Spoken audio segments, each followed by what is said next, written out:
All right, we got several things to mention right out of the gate. We got V-Bucks. We got regular show skins. Honkai Star Rail seems like it's coming to the shop. This is your 2-week reminder to re-enter whoever's code you were using. If you like supporting me or anybody else with your Epic Games purchases, you should probably enter in a code because it does reset every 2 weeks. And I'm streaming Vampire Survivors, so Twitch link down below. This game is way too fun. So the first V-Buck mission is in the 140 zone. As you know, evacs take 10 minutes to start, so if you want to fill that time by listening to me talk, you are encouraged to do so. The other mission is in Plankerton, super easy, barely an inconvenience. It's a single atlas, so 40 zone, power level 40 zone is not too hard. 50 V-Bucks there, 100 total. These will be extra tickets only if you're not a founder, but you might want to queue those while the rest of the video plays on, just because, you know, you can do 2 things at once. The regular show is here. I do not have a super fan in the call or anybody stepping up. I'm sorry. I just barely aged out of this show. Like, I remember there was a certain age of mine where the regular show and I think Adventure Time were coming out, and I was just about done picking up new shows, and I don't know. I never watched them. Is this a good show? Is this good for adults? Is this one of those shows that was like really good nostalgia? Or is it like Adventure Time where there seems to be some... That is horrifying.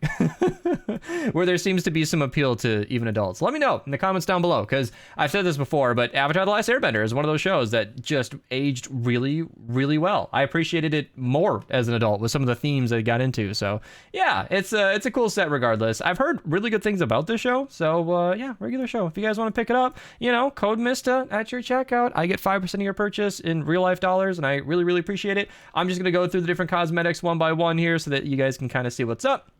You got the skip, no doubt, from the show. I know. Bold claim, but that's my assumption. Baby ducks, that's totes adorbs. That looks like one of those carnival games. I dig it. And then the rattle and mace are here as well. No doubt references that I would get if I watched the show. But like I said, every 2 weeks, it does remove whoever you had supporting there. That's because they want us to continue to remind you. That's the idea. They don't want you to just enter a code and then forget it, and then you're still giving Epic's, 5% revenue away a year later on accident. They want you to be continually actively supporting whoever it is you are supporting. I like supporting Archer. FDB for FortNDB is also an awesome one to support. These, it's just one guy, but it's so useful, this website, on a daily basis for myself and these daily videos.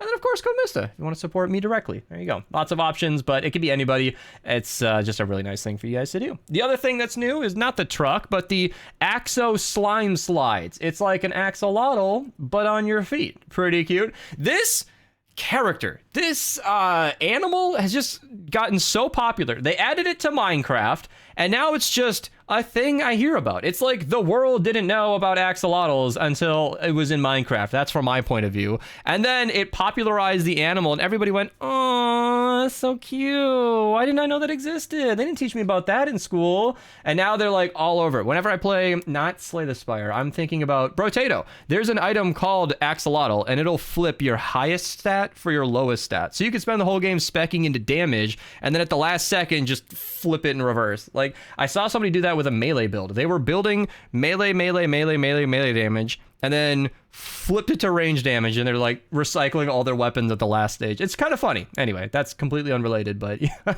it's just funny. I don't know why that is an axolotl, but yeah, that's a thing. All right. Let's move on to Save the World stuff. Yeah, real quick. Enough of this nonsense. Inferno Dungeon Daily, if you guys want to get some extra tickets, gold, or Battle Pass XP. The daily llamas are superhero llamas, so you might get a mythic hero in there. That's the only thing I'd recommend spending 1,000 extra tickets on, just because those are very rare characters. There are some excellent legendary characters in the game, but they are all regularly available in normal missions. And thank you, who is this? Affin, for popping in. I am live on Twitch, so they knew I was in here, and I appreciate you helping out. Sage is also in chat, but Affin's got me, so 4x reperk in the 23-4 player in Ventures, 4x lightning bottle in the other 20. Did I say 4x reperk? 4x mission, whatever. 4x reperk. Nope. 4x lightning bottle in the 23-4 player. 4x lightning bottle in the 34-4 player. My mom just texted saying dinner's ready. Maybe I should go have some, because these hungry dailies I'm not even hungry. I don't know. Monsoon in the 58 zone. I'm pretty stressed because I was having a lot of internet issues for my stream today, and it's persisting as I'm recording. So that kind of thing just drives me crazy. Pocket minigun, excellent SMG, love that thing. I'm having a hard time focusing because that kind of thing. It's so frustrating when your stream is lagging, you can't do anything about it. It was fine all day and then it wasn't. I've restarted everything. All the easy stuff has been done. 4x perk up in the 108 player. I've restarted the routers, both of them. My modem, 4x lightning about on the 144 player. My PC. Stabs with the third is an excellent melee, by the way, in the 124 zone. Retractable floor spikes are not great, in my opinion. They're kind of like flame grills. You just got better options. And over here in the 140 zone, we have another double legendary. Wall darts are excellent for damage, and so is the gas trap. I recommend using both of those. Gas trap doesn't have the affliction anymore, so I recommend like floor freeze or tar pit if you're going to use it, but it's a good combo. 4x Eye of the Storm in the 76 4-player mission. Then the 88 zone has a neon sniper, pretty good for piercing through literally everything, and it has a thermal scope, which is nice to see. Ceiling drop trap, excellent ceiling trap. These are directional, so face where you don't want the enemies to go, it'll stagger them towards your back, and I recommend those 2-3 tiles high. 4x reperk in the 94 4-player mission. And 4x lightning bottle in the 108 4-player. Then I wanted to mention this one right here, double legendary, both shotguns. Maverick is really good crowd clearing, and the bear is like decent-ish single target damage. As I understand, it's like a B tier weapon. So yeah, there are two assassin Sarahs. All right, purple and gold. This is one of the best melee heroes in the entire game. She stacks up your damage once per hit, so you have to hit enemies 5 times, but it's quite good. She is a great hero. She basically improves every melee build. 4x reperk in the 116 4-player mission. So long as you're hitting the enemy, it helps. 4x drops the rain in the 124 4-player mission. Then we got the 140 zone up here. Tiny instrument of death. Excellent pistol. It explodes and kills lots of things all at once. Recently got buffed, so there you go. V-Bucks, mentioned him earlier. And the high missions are okay. 5x reperk, smokescreen water means you want to use a chain lightning melee for sure. 5x lightning in the bottle, super easy modifiers in the ride the lightning. There you go. And then 5x perk up in the 164 player. Not the easiest, but repair the shelters are fairly easy missions. It's just the modifiers are a little tricky. And I like to see nature metal corrosion, because if it's a nature mission, you definitely do not want to be building out of metal. So you can ignore the metal corrosion. Just build out a brick and you'll have a normal mission. We got a Cat 2 over here with the broadside. Excellent wall trap. The cannonballs do bounce, which multiplies their damage tremendously. Highly recommend putting a wall on the other side of that. Or better yet, a broadside facing into a broadside. 1 or 2 tiles apart. If they are shooting off into nothing, you are placing them improperly. In the 64 zone, we got another double legendary. Wall lights do stun enemies. It's not as effective as the floor freeze because they don't get the damage buff for being frozen.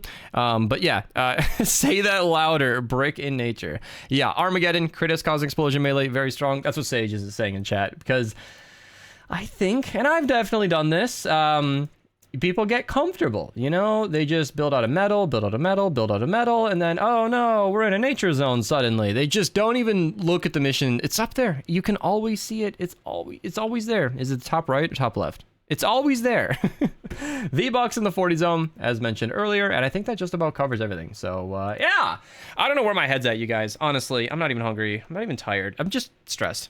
I think I'm fair to be stressed, because when my stream is lagging constantly, I'm dropping frames, people can barely see what's going on, because Vampire Survivors is already a hard enough game to capture, and I can't do anything about it. I even prepared for this. I restarted both routers in my modem right before I went live. Restarting my computer seemed to help, but I don't know why. Why did that help? Why?